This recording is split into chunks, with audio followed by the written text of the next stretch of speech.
Nah, neraka jahanam yang paling atas, dan itu diisi oleh umat Nabi Muhammad SAW. Rasulullah SAW menjamin, kata beliau, kullu ummati dakhalal jannah illa man aba. Seluruh umatku itu pasti akan masuk surga, kecuali yang benar-benar menolak. Ada nggak orang Islam yang banyak menolak tentang kekuasaan Allah, menolak tentang hukum Allah, menolak tentang syarat Allah, menolak tentang Al-Quran, menolak tentang hadis. Banyak. Lah mereka ini akan ditempatkan di neraka jahanam. Balik ke hadis tadi, ya. Seorang laki-laki terakhir yang dikeluarkan dari neraka mendapatkan ganjaran balasan Allah begitu besar. Bagaimana kalau kita bukan orang yang terakhir, ya, keluar dari neraka, bahkan kita menjadi orang yang cepat masuk ke dalam surga. Dengan apa? Assalamualaikum warahmatullahi wabarakatuh. Bismillah, alhamdulillah, wassalatu ala rasulillah, wa la hawla wa la quwwata illa billah. Pagi ini saya akan menyampaikan atau mengutip satu hadis saja yang saya ambil judulnya adalah lelaki terakhir yang dikeluarkan dari neraka. Hadis ini diriwayatkan oleh Imam At-Tirmidzi dari Abu Hurairah. Kata beliau, Rasul berkata,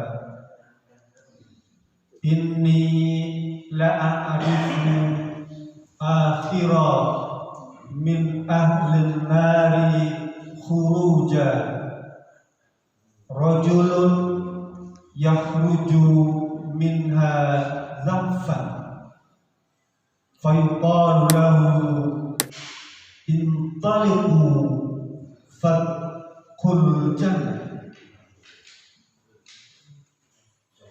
fayadkhuluha fawajadu qad akhadhal manazil faraja'a faqala ya rabbi qad akhadhan nasul manazil. Qala Allah atazkuru zaman wanta fid dunya. Nah, qala tamanna fayatamanna inna laka ma tamannaita wal afan asyarah kasiro.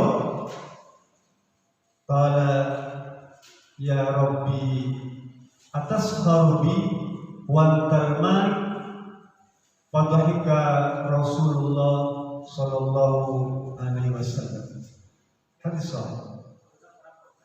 Kata Rasulullah SAW, artinya orang begini, sesungguhnya aku telah diperlihatkan oleh Allah Subhanahu wa Ta'ala tentang seorang laki-laki yang terakhir dikeluarkan dari neraka.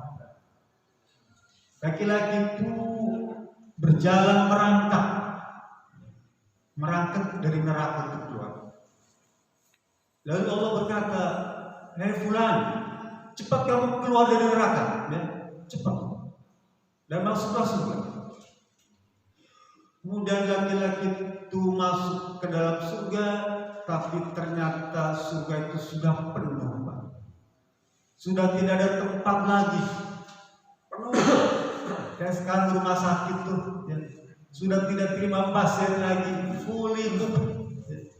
Hotel, rumah penginapan itu kan suka ditulis tuh sudah tutup, sudah penuh.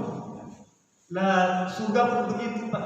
Ketika laki terakhir ini masuk surga tuh sudah penuh. Lalu laki-laki tadi balik lagi menghadap Allah Subhanahu wa taala. Ya Rabb, Engkau suruh aku masuk surga. Tapi di mana surga? Tempatnya sudah penuh semua. Ya. Gak ada ruang lagi. Gak ada tempat rawat, menginap. Gak ada. Apa kata Allah Subhanahu wa taala? Tamana. Coba kamu menghayal. Laki-laki tadi disuruh menghayal apa yang kamu pengen di surga. Jadi kata Rasulullah SAW, kemudian laki-laki tadi menghayal dan Allah berkata, aku berikan kepadamu semua yang kamu hayalkan itu, dan aku akan lipat gandakan 10 kali lipat. Jadi kalau kamu tadi menghayal 1 istana, saya akan beri 10 istana. Kalau kamu tadi menghayalkan 10 mobil mewah, 1 mobil mewah, akan berikan 10 mobil mewah. Kalau kamu menghayalkan misalnya 1 bidadari, aku berikan 10 bidadari.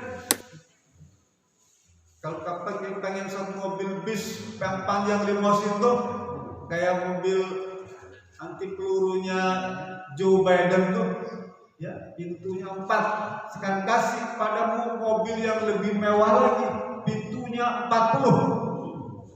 Tapi apa besarnya kalau Allah berikan? Tidak menghayal aja kamu akan diberikan. Lalu laki-laki tadi menjawab, ya Rabb, apakah kamu ini sengaja meledek aku?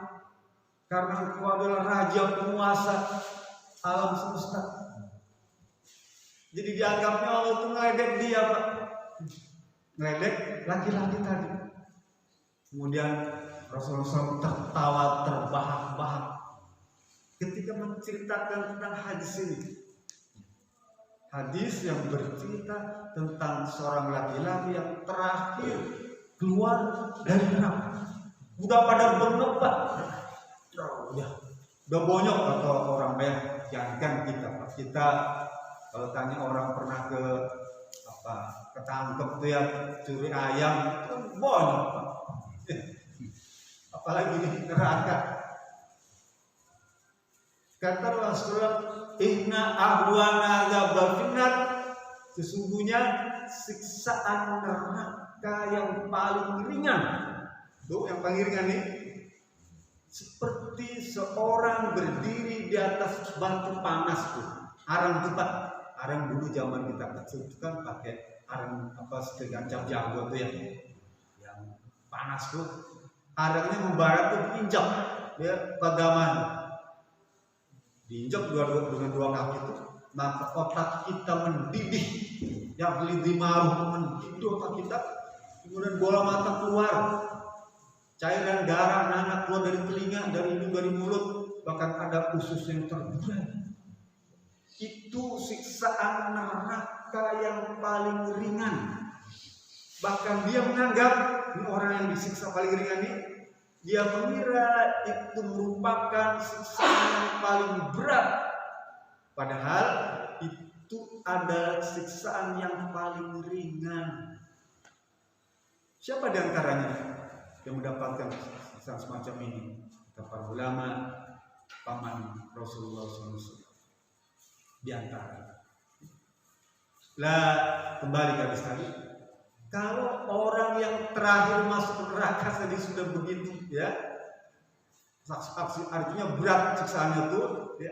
Neraka ini pada 7, Pak, 7 pintu, 7 jarak satu neraka dengan neraka yang lain itu 70.000 tahun perjalanan. Jauh, Pak. Neraka yang paling dasar itu namanya neraka Hawiyah. Itu dihuni oleh grup-grup Fir'aun tuh, orang-orang yang zalim, yang jahat, yang kejam, yang sadis, yang suka membunuh orang-orang beriman tuh. Mereka itu, ya, grup-grupnya Fir'aun lah. Jadi Fir'aun itu sekalipun mati tenggelam, ya, mati tenggelam kan? Dalam hadis orang mati tenggelam itu syahid, ya. Tapi karena dia Fir'aun dan tidak beriman, sekalipun matinya tenggelam, tidak jadi syahid. Ya. Neraka hawiyah itu paling dasar tuh berisi mereka orang munafik di dalamnya fitar di atas paling dasar. Yang kedua, neraka jahim itu diisi oleh orang-orang musyrik, ya, batu, hal sebagainya. Tinggal di sana. Yang ketiga, neraka sakor. Mereka adalah penghuninya orang-orang yang menyamakan semua agama tuh, orang-orang sabiin, ya, semua agama benar, ya, pokoknya mah apa aja boleh. Kadang-kadang dicampur tuh, apa dalam bahasa kerennya sinkretisme, ya. Jadi dia campur di dalam aja. Bapak kan sering dengar tuh, itu ada agama yang begitu tuh, agama A, B, C, D jadikan satu, dianggap bagus semua. Gitu. Orang Islam itu tidak boleh. Kita harus punya keyakinan bahwa agama Islam lah yang paling baik dan paling benar. Begitu. Urusan orang lain ngomong agamanya paling benar, urusan. Ya, tapi kita orang Islam nih, orang beriman harus meyakini bahwa agama Islam dan agama yang paling baik dan paling benar, dan tidak ada agama lain yang lebih benar. Maka tidak harus pegang. Kali ini modal. Nanti kan sekarang bagaimana bisa keluar dari neraka. Empat ya. Yang keempat, neraka lavo. Lavo ini diisi oleh orang-orang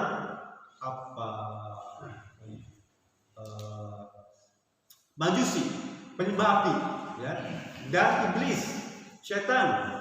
Iblis, setan, orang majusi dijadikan satu di neraka lavo, penyembah api itu, ya. Yang kelima, neraka hutomah. Kita suka baca ya, neraka hutomah itu neraka diisi oleh orang-orang Yahudi. Yang keenam, neraka Sa'ir itu diisi oleh orang-orang Nasrani. Dan yang terakhir, neraka Jahanam diisi oleh umat Nabi Muhammad Sallallahu Alaihi Wasallam. Jadi kalau kita baca neraka nih Pak, 7 pintu nih, kalau gitu orang jahat sebetulnya digolongkan ke dalam 7 kelompok, ya. Orang yang dinyatakan bersalah keliru itu, kalau melihat dari neraka ada 7 golongan, yang artinya pelakunya itu diancam dengan siksaan. Kan gampang gitu. Kalau surga ada 8, jadinya begitu. Saya teruskan. Nah, neraka Jahanam yang paling atas, dan itu diisi oleh umat Nabi Muhammad Sallallahu Alaihi Wasallam.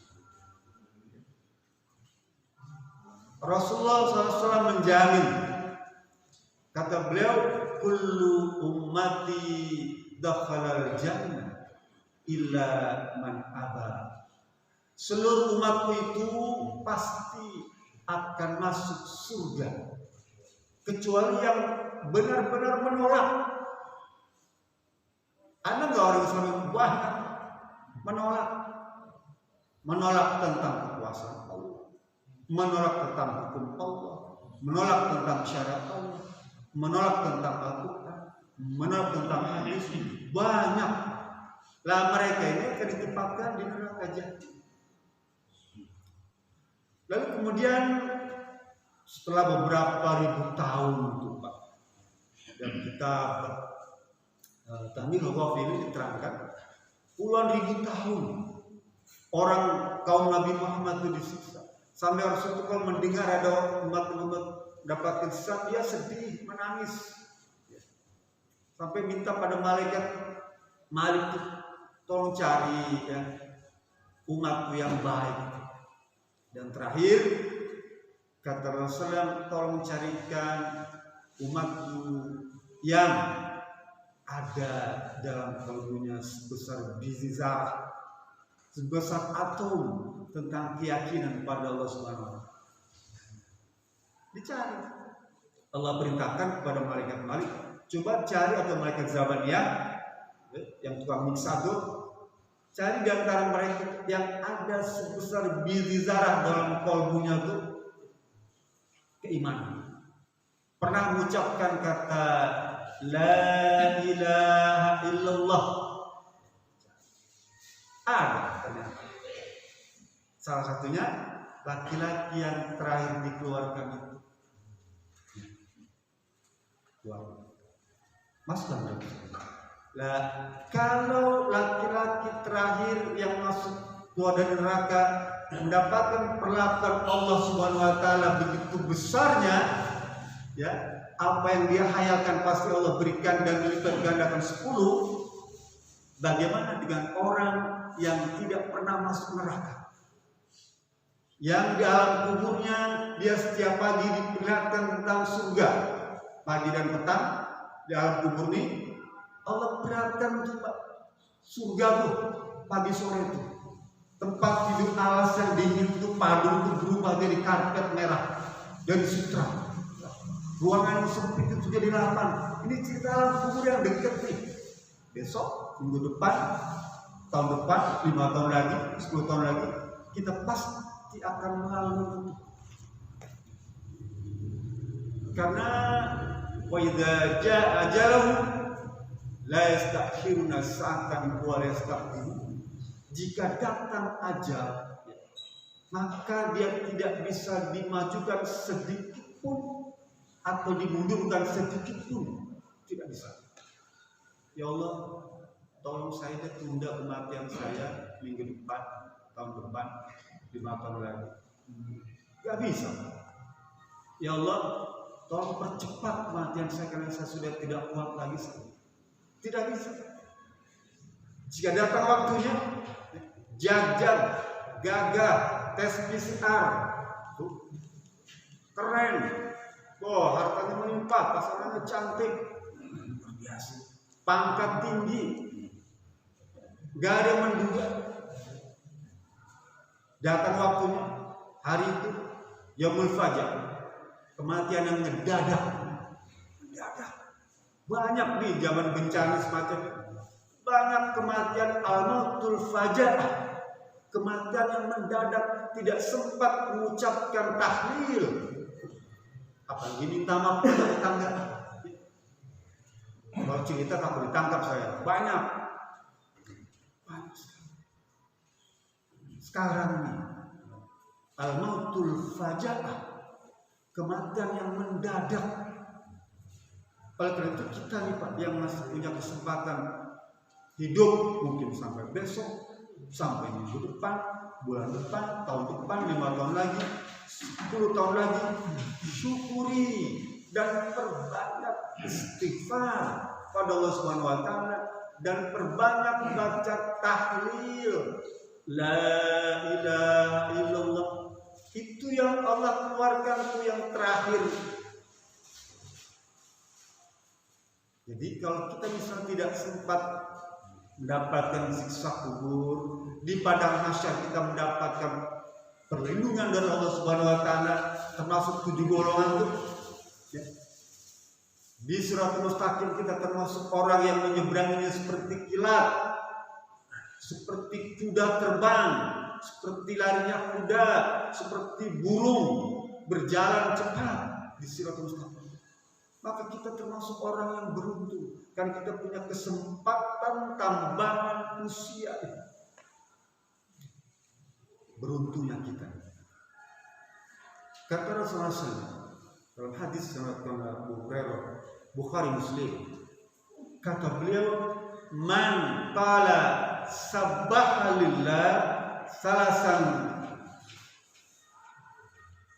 bisalasi wa hamidallah salasan bisalasin wa kabbarallah salasan bisalasin wa tamami'ah la ilaha illallah wahdahu la syarika lah lahul mulku wa lahul hamdu yuhyi wa yumiit wa ala kulli syai'in qadir.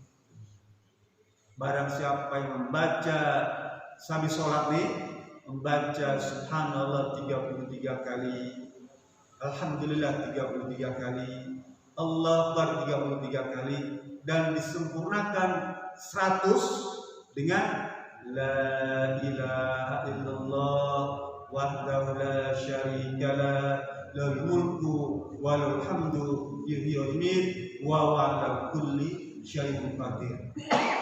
Itu tuh kata Rasulullah SAW dalam hadis Bukhari Muslim, hadis sahih, ghufirallahu khatayahu wa in kanat misla zabahal bahri. Allah akan mengampuni semua dosa kita sekalipun sebanyak buih di lautan tuh, di samudra. Kalau kita mengerti dan kalau kita kemudian tahu, oh ternyata apa yang sering saya baca itu ada hadisnya. Iya. Oh ternyata saya baru tahu kalau hadis itu bercerita tentang ampunan. Ya. Oh ternyata dengan mengucapkan la ilaha illallah 1 kali tadi itu bisa mengampuni semua dosa kita, sekalipun dosa kita sebanyak buih di lautan tuh Pak. Kalau kita tahu hadisnya tuh Pak, ibadah tuh jadi enak, jadi pede Pak, jadi yakin saya karena yang ngomong Rasulullah, karena diriwayatkan oleh hadis sahih, karena diriwayatkan oleh Sahih Bukhari Muslim, muttafaqun alaih. Enak ibadah itu. Nih, perlunya kita mengaji itu begitu. Jadi kita tambah lagi, tambah yakin lagi, tambah pede lagi. Nah kalau kita minum obat, ya kita nggak yakin, gimana dong? Mohon maaf, ada katakanlah bukan dokter, bukan tenaga kesehatan, dia ngomong obat ini Pak, ya obat ini untuk penyakit ini. Kadang-kadang kan kita tidak yakin, tidak pede, ya. Karena ngomong bukan orang memang kompeten, tapi kalau yang ngomong kompeten Rasulullah SAW, kita yakin, pede. Nah, kalau mengucapkan 1 kali la ilaha illallah wahdahu la syarikalah lahul mulku wal hamdu wa huwa ala kulli syai'in qadir 1 kali saja sudah seperti itu. Hadis ini bisa dibaca juga apabila Bapak bangun tidur liliran. Ya, liliran bangun tidur itu bukan bangun tidur berdiri, lilir berbalik tuh ya. Ya. Kalau Bapak sempat baca itu, hadis itu sama bisa mengampuni dosa kita. Kalau Bapak tambah lagi dengan subhanallah, alhamdulillah, wa la ilaha illallah, Allahu akbar, wa la haula wa la quwata illa billah, tambah rabbi firli warhamni wajburni warfani warzuqni wahdini wa'afini. Ini Bapak enggak bangun, enggak ke kamar mandi, tanpa wudu, tanpa sholat, ya, tanpa cuci muka, pokoknya liliran aja. Begitu bangun baca 3 hal tadi, maka Bapak akan mendapatkan ampunan. Bahkan kata Rasulullah, bacalah doa yang kamu inginkan, maka itu merupakan doa mustajabah. Karena waktu itu waktu mustajabah, kita liliran itu karena batuk bangun, ya. Atau ada mungkin suara di luar, ada motor, kendaraan motor tuh burung, ya. Kita kebangun, baca 1 kali saja seperti itu ganjarannya. Sekarang tambahkan dengan 2 hadis lagi, yang kedua hadis yang bercerita tentang membaca la ilaha illallah 10 kali. Kata Abu Hurairah, hadis Muslim, man qala qabla ayyan sharifa au yusniya min salati subhi wal maghrib, ya, la ilaha illallah wahdahu la syarikalah lahul mulku wal hamdu yuhyi wa ala kulli syai'in qadir, atau boleh ditambahkan biyadikal khair wa ala kulli syai'in qadir, boleh, ya. Asyara marratin, ya, kataballahu asyra hasanatin wa man ha anhu asyra sayiatin wa rafa'anhu asyra darajatin. barang siapa yang selepas sholat subuh dan sholat maghrib sebelum bergeser, ya berpindah tempat, baca tadi itu 10 kali, ya sebelum berpindah tempat itu ya masih duduk, baca 10 kali itu, maka Allah akan ampuni ya dosanya dan akan Allah berikan ganjaran 10 kali lipat. Allah ampuni segala 10 kesalahannya dan Allah angkat 10 derajat. Tinggi 10 derajat tuh. Bahkan dalam hadis ditambahkan lagi wa kanat an-nuhirzan min makruhin, bahkan sholat tahlil tadi bisa menjadi benteng dari perkara yang dia tidak inginkan dan benteng dari syaitan yang terkutuk.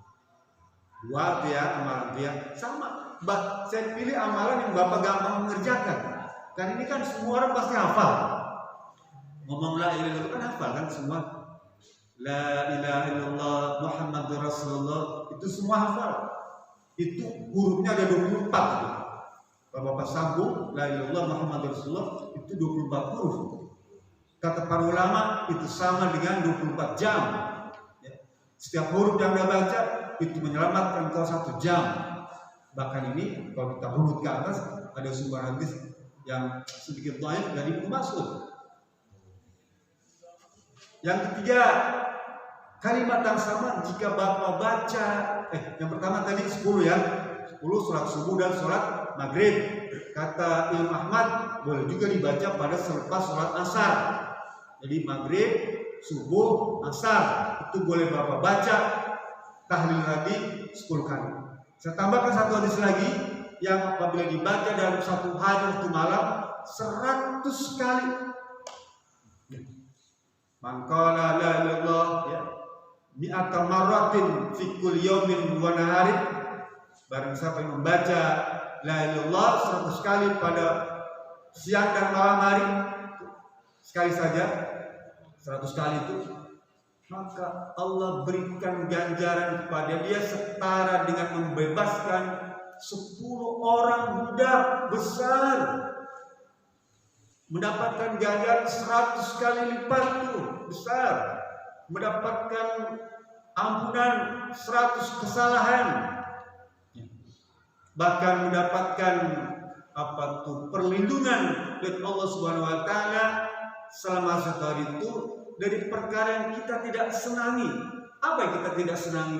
Banyak penyakit, kesulitan kehidupan, macam-macam, banjir. Kita tidak inginkan itu. Maka Allah kabulkan. Dan Allah ampuni dosa.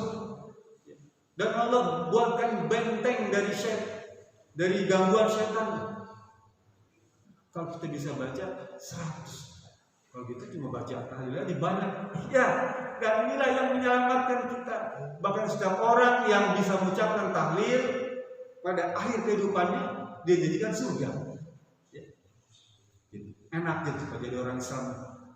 Saya tutup dengan satu hadis ya, yang saya ambil dari kitab Irsyadul Ibad karya Syekh Zainuddin Al-Malibari. Kata beliau, dulu ada seorang tabi'in ulama namanya Al-Yafi. Dia cerita tentang amalan orang soleh. Amal orang soleh selama 40 tahun dia jadi orang soleh. Artinya apa? Tidak berbuat jahat. Pada satu malam dia sholat di masjid, sholat tahajud kalau kita sholat di masjid. Dia minta kepada Allah Subhanahu wa taala, ya Rabb, tunjukkan kepadaku aku yang sudah beribadah selama 40 tahun ini, kira-kira ganjaran apa yang akan kau berikan kepadaku ya Rabb? Mungkin dari kalangan bidadari. Minta tuh orang soleh minta. Tiba-tiba seakan-akan mihrab ini terbelah dua dan keluar seorang bidadari yang cantik sekali. Allah tunjukkan kekuasaan di hadapan orang soleh. Dia pun kaget. Apakah kamu ini manusia? Bukan kamu minta kepada Tuhanmu tadi? Ya, supaya ditunjukkan balasan apa yang akan Tuhan memberikan kepadamu? Aku diutus oleh Tuhan. Ngomong begitu. Dia menceritakan kalau sekiranya bidadari tadi atau wanita tadi keluar ke komplek kita nih, geger komplek. Saking cantiknya, ada bisa melihat. Cantik betul ya, cantik. Kalau keluar ke komplek, wah geger. Keluar Biasa. Lalu kemudian laki-laki tadi tanya, kira-kira berapa banyak yang akan Allah berikan ya, dari kalangan bidadari untukku? Bidadari tadi ngomong, wahai orang miskin. Pada orang dia bilang, kamu ini orang miskin, wahai orang malas. Allah akan berikan kepadamu orang miskin dan malas nih, ya, 100 bidadari seperti itu. Dan setiap bidadari akan didampingi 1 pelayan. Jadi 100 pelayan kan? Setiap pelayan didampingi oleh 1 dayan. Berarti 100 dayan. Dan setiap dayan didampingi 1 pemimpin ketua. Berarti engkau akan mendapatkan 400 wanita cantik untuk engkau orang yang malas dan miskin nih. Gitu. Kenapa disebut malas dan miskin? Karena dia cuma baca istighfar doang setiap hari. Baca istighfar. Lah kalau yang baca istighfar saja, gambaran tentang bidadari itu sebegitu banyaknya, 400 pantun. 400. Tapi harus diingat, 1 hari di akhirat itu sama dengan 1000 tahun di dunia. Jadi kalau dikasih 400, berapa tahun kebagian satunya itu nunggunya lama. Maksud saya bukan itu. Kalau cuma dengan amal istighfar saja pemberian balasan Allah begitu besar, bagaimana kalau kita ditambah dengan tahlil sekali, 10 kali, 100? Tentu lebih besar lagi ganjaran. Kesimpulannya, kembali ke hadis tadi, ya, seorang laki-laki terakhir yang dikeluarkan dari neraka mendapatkan ganjaran balasan Allah begitu besar. Bagaimana kalau kita bukan orang yang terakhir ya keluar dari neraka, bahkan kita menjadi orang yang cepat masuk ke dalam surga. Dengan apa? Tentu dengan menjauhkan perbuatan dosa-dosa besar. Apa di antara dosa-dosa besar itu ada 7 ya. Ijtanibu sambal mubiqat. Yang pertama, buat syirik, menyekutukan Allah, dosa besar. Yang kedua, membunuh orang beriman tanpa sebab, ya, membunuh orang beriman tanpa alasan yang jelas. Yang ketiga, makan harta riba, korupsi harta riba. Ya. Yang keempat, makan harta anak yatim, harta warisan. Keluarga tuh banyak suka ribut harta warisan, termasuk dalam. Yang kelima, menuduh wanita baik berzina, tidak boleh tuh. Ya. Yang keenam, lari dari medan jihad, udah berperang tapi dia lari, desersi itu, dosa besar. Yang ketujuh, durhaka pada orang tua. Orang tua ini lagi sakit, dia ngomong, "Mah, anak mama kan bukan cuma papa, bukan cuma ujang, bukan cuma neng." Ucapan itu kelihatannya nggak apa ya, nggak menyakitkan, tapi bagi orang tua sensitif, Pak. Anak mama kan bukan cuma neng, anak papa kan bukan cuma ujang. Itu kan seakan-akan mengusir. Jangan di rumah neng, jangan di rumah ujang, kan gitu ya. Nah itu termasuk anak yang durhaka.